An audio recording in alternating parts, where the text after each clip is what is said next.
Bonsoir tout le monde, c'est Alexis de Solidaire RATP Playel. Bienvenue dans cette nouvelle vidéo. Aujourd'hui, je vais dire quelques mots à propos de la grève reconductible. Depuis le succès de la mobilisation du vendredi 13, dans les discussions, au dépôt et dans les terminus, le sujet revient sans cesse. Il devient de plus en plus évident qu'on va devoir en passer par une grève reconductible, par un bras de fer avec le gouvernement pour faire comprendre à Macron et à Philippe qu'ils doivent abandonner leur projet de système de retraite par points. Alors il y a plusieurs choses qu'il faut bien avoir en tête quand on aborde un conflit de ce type. La première question à se poser, c'est pas de se demander combien ça va coûter la grève reconductible, mais plutôt de se demander combien ça va coûter si on la fait pas. En l'occurrence, la réponse c'est environ 500 euros par mois, c'est-à-dire 6 000 euros par an. Voilà ce que ça va coûter si on la fait pas, si le projet du gouvernement est mis en place. Je crois pas qu'il y ait beaucoup d'agents RATP qui aient les moyens de se passer de 6 000 euros par an, que ce soit aujourd'hui ou que ce soit demain. Alors, ce que je vais dire maintenant, ça peut paraître banal, mais c'est essentiel. Les dépenses loisirs, les dépenses plaisir, les choses qui ne sont pas indispensables, il faut tout de suite mettre le frein. Il faut tout de suite se serrer la ceinture. Chaque centime va compter. Quand le conflit va éclater, ça va être la guerre.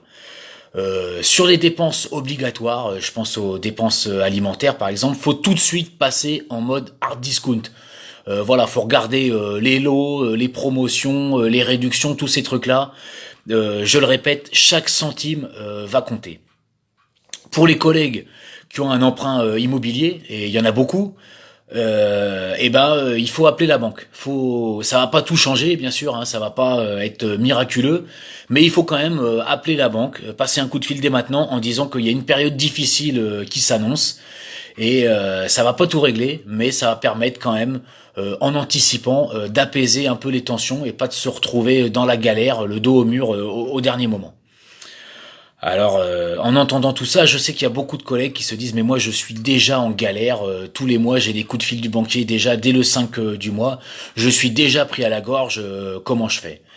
Bon, ce qu'il faut savoir, et ça c'est pas un slogan, c'est la réalité, c'est que les périodes de grève c'est aussi des périodes de solidarité. Je donne un exemple, tout à l'heure j'étais avec un collègue non commissionné qui m'a dit mon chef il est déjà en train de me mettre la pression, en me disant si tu fais grève, tu seras pas commissionné, tu seras viré avant d'être commissionné. Et qu'est-ce qu'il m'a dit le collègue? Il m'a dit moi, si c'est comme ça, si je suis obligé de rouler, je donnerai une partie de mon salaire en solidarité avec les grévistes pour que ceux qui sont en galère puissent quand même mener le combat. Il y a ça, il y a aussi les retraités.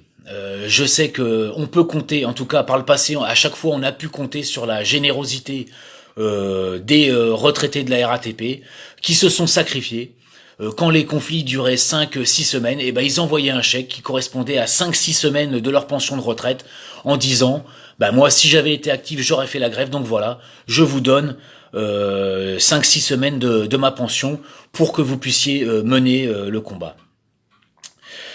Alors, je le répète, je suis pas en train de dire que c'est facile la reconductible, que on va pas faire, c'est sûr, d'omelette sans casser les œufs. Il faut en être conscient. Mais il faut pas rester dans son coin. Pour les collègues qui sont les plus précaires, il faut avant tout en parler. Des solutions, on va en trouver. Il y a celles dont je viens de parler, puis il y en a d'autres. Peut-être qu'on va inventer au fur et à mesure du mouvement. Il faut surtout pas rester isolé. Il faut en parler. Il n'y a pas de honte à avoir à être dans la merde, à être dans la galère. Il faut avant tout être fier de mener le combat. Être fier pour aujourd'hui et pour demain de se battre. Voilà. Donc c'est fini pour aujourd'hui. À bientôt pour une nouvelle vidéo. Ciao, bonne soirée.